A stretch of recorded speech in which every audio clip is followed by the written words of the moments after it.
êtes à l'heure du journal Info Pacifique. Voici les grands points qui dominent l'actualité, Madame, Monsieur. Haïti se rapproche des 4000 cas d'infection au coronavirus. Dans l'intervalle, des gens meurent suite à une petite fièvre non encore élucidée par le ministère de la Santé. Vaste opération de désinfection dans les bâtiments publics. Cette initiative s'inscrit dans le cadre des mesures visant à freiner la propagation du coronavirus dans le pays.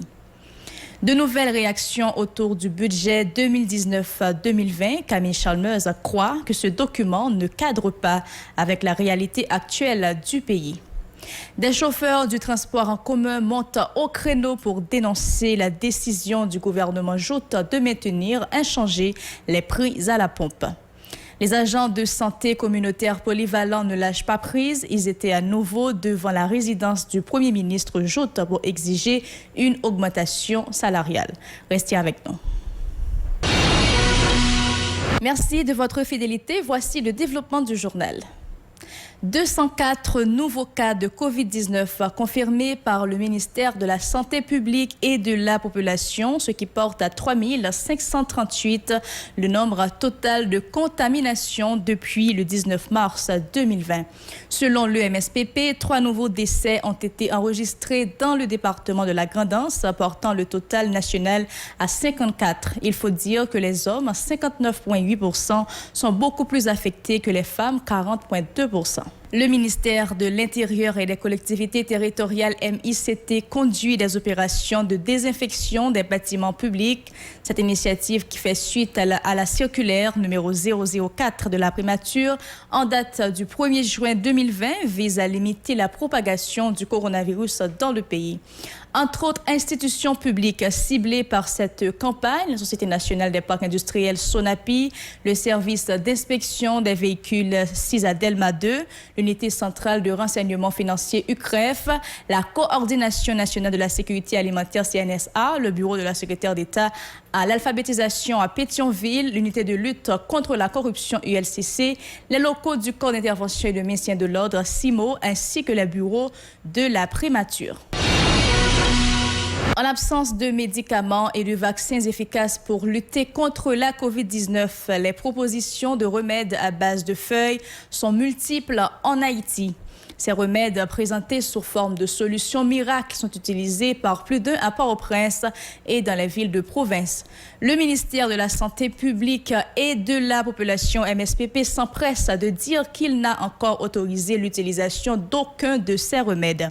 Ces recettes doivent faire l'objet de tests, insiste le MSPP qui encourage les intéressés à suivre le processus déjà lancé en soumettant un dossier technique complet en 5 échantillons du remède proposé. Le ministère de la Santé publique a appelé la population à faire preuve de vigilance. Nos compatriotes bloqués à l'étranger en raison du coronavirus et qui veulent retourner chez eux doivent soumettre un certificat de test négatif à la COVID-19, une réservation de voyage confirmée, une preuve d'adresse domiciliaire et d'un engagement écrit d'auto-quarantaine. Avant, ces compatriotes avaient besoin d'une réservation pour un séjour de 2 semaines, soit à l'hôtel Visa Lodge ou à Servotel en plus du billet d'avion. Les documents des personnes concernées seront gardés durant toute la période de quarantaine au service de l'immigration, lit-on dans une lettre du chef du gouvernement, Joseph Joute, adressée au ministre des Affaires étrangères et des Cultes, Claude Joseph, en date du 4 juin. La COVID-19 fait de nouvelles victimes. 2 employés qui travaillaient au sein de la compagnie de développement industriel Codevi à Ouanamène, nord-est d'Haïti, sont décédés le lundi 8 juin. Il s'agit d'un superviseur et d'un chef de service, informe le président de la Centrale autonome des travailleurs haïtiens, CATH, Fignolet Saint-Cyr. Les 2 employés de la Codevi ont rendu l'âme des suites d'une fièvre. Pour sensibiliser la population sur la COVID-19 et sur l'importance du lavage des mains, l'Agence des États-Unis pour le développement international USAID s'est associée à la Fondation panaméricaine de développement, Organisation des États américains, PADF, OEA, pour produire des messages vidéo et radiophoniques mettant en vedette l'auteur-compositeur haïtien populaire et engagé BIC. Cette vidéo fait partie d'une campagne de sensibilisation multimédia COVID-19 plus large, produite dans le cadre d'un programme de développement communautaire de 7,5 millions de dollars durant 3 ans. La campagne ciblera 17 municipalités d'Haïti pour promouvoir à la fois la sensibilisation à la COVID-19 et à l'hygiène, eau et assainissement WASH et améliorera également les infrastructures d'assainissement dans plus de 40 écoles. Reprise d'activité à la maternité Isaïe Gentil, communément appelée l'hôpital de Chancerelle. L'information est confirmée par la directrice de ce centre hospitalier, Chantal Sauveur-Datus.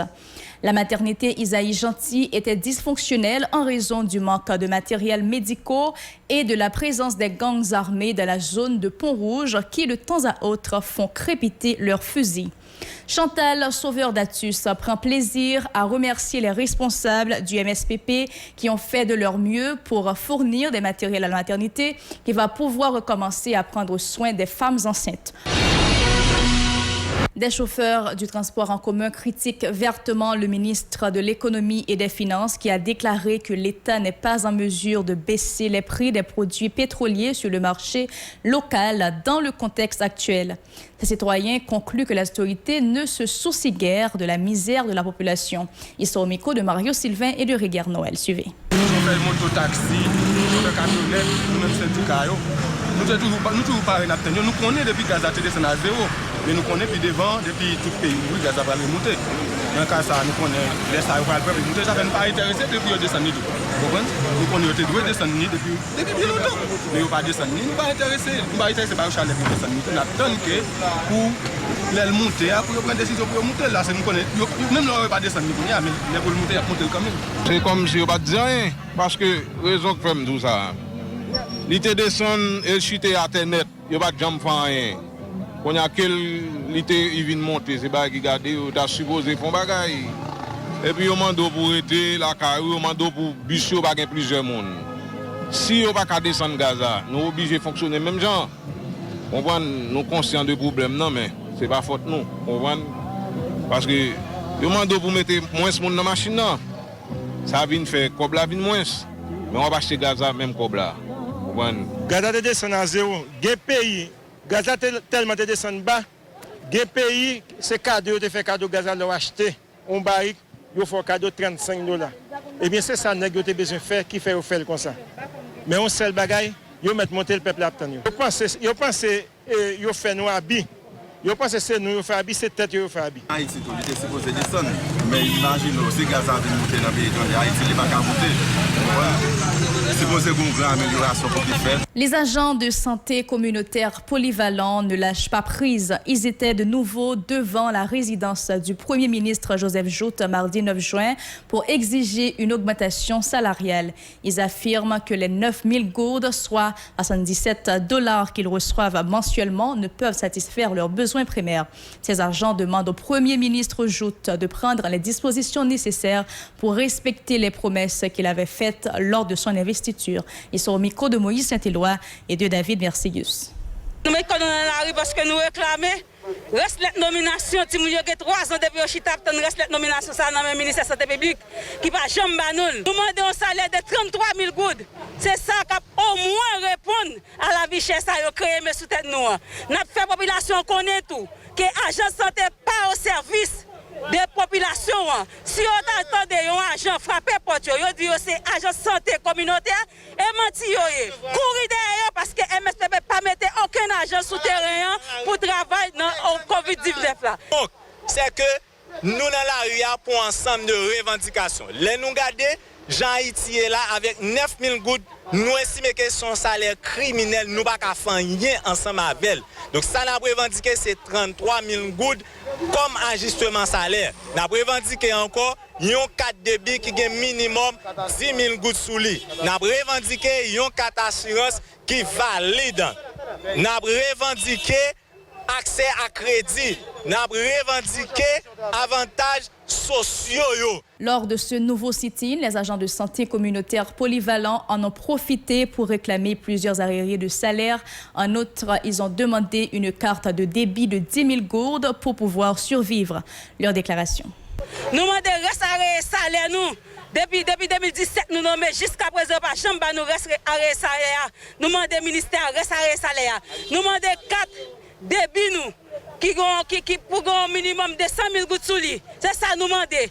Nous avons revendiqué, nous avons dit MSPP, nous avons dit PM non pour mettre contrôle parce que des fonds, des COP qui ont débloqué sous non ASCP alors que ASCP n'a aucun programme. Par exemple, des fonds d'urgence qui débloqué pour personnel santé ASCP pas jeune rien. Des COP gratification environ 4 444 000 gouttes. Toutes les médias publiés qui débloquent pour personnel santé, rien à SCPO pas joindre. Donc, dans ce sens, nous avons un document de revendication. Nous, en face, résidence privée, Premier ministre là, nous avons une délégation qui va déposer le document dans le bureau de fonctionnement. Pour nous dire PM, l'on parle ou l'on fait intervention, on parle tant qu'on papa, ou dit où son papa. Donc, on a un ensemble de petits garçons, petites femmes, petites filles, captant nous répondre. Donc, document pour le déposer, toute revendication ça yo dans document. PM comme papa nous n'attend nous répondre nous réponse. Budget ça sorti là pour 4 mois pas aucune prévision qui fait pour agent de santé pour ajustement salaire. Nous espérons que le plus vite que possible on va faire ajustement la donne pour nous réponse et dans nouveau budget pour venir pour année fiscale 2020-2021 et que agent de santé est capable de joindre satisfaction. Nous bouquet. Je vous demande de rester branchés pour suivre l'actualité internationale, Madame, Monsieur. Si vous jugez que cette vidéo est intéressante, n'hésitez pas à liker et partager la vidéo. Et surtout, n'oubliez pas de vous abonner à cette chaîne et activer la cloche de notification pour ne pas louper aucune de nos vidéos. Voici l'actualité internationale. Enquête sur la gestion de la crise sanitaire. L'enquête est ouverte pour homicide involontaire, blessures involontaires, mise en danger de la vie d'autrui, abstention volontaire de combattre un sinistre et non-assistance à personne en péril, annonce le procureur de Paris, Rémi Heitz. Le procureur de Paris, Rémi Heitz, a annoncé à l'agence France Presse ce jour l'ouverture lundi d'une vaste enquête préliminaire sur la gestion critiquée de la crise du coronavirus en France. L'enquête vise notamment les chefs d'homicides involontaires et de mise en danger de la vie d'autrui. Toujours à l'étranger, l'Iran s'apprête à exécuter un Iranien ayant fourni des informations aux États-Unis et à Israël sur les déplacements du général Qassem Soleimani, éliminé par Washington début janvier à Bagdad, a-t-on annoncé mardi de sources officielles à Téhéran. Mahmoud Mousavi Madj a été reconnu coupable d'avoir espionné les forces armées iraniennes, en particulier la force Quds, et d'avoir fourni à la CIA et au Mossad des renseignements sur les déplacements et les lieux où se trouvait son chef, le général martyr Qassem Soleimani, a déclaré le porte-parole de l'autorité judiciaire Gholam Hossein Esmaili lors d'une conférence de presse télévisée. La condamnation à mort de M. Madj, accusé d'avoir reçu d'importantes sommes d'argent pour sa collaboration avec ces deux services de renseignement de pays ennemis de l'Iran, a été confirmée par la Cour suprême et sera appliquée bientôt, a ajouté M. Esmaili, sans plus de précision. Ici prend fin ce journal. J'étais contente de vous informer sur la télévision Pacifique. Nous sommes aussi disponibles sur Facebook, Twitter, Instagram, YouTube et radiotélépacifique.com, ou sur Télé Haïti, chaîne 54 et Canal+, chaîne 182. Bonsoir.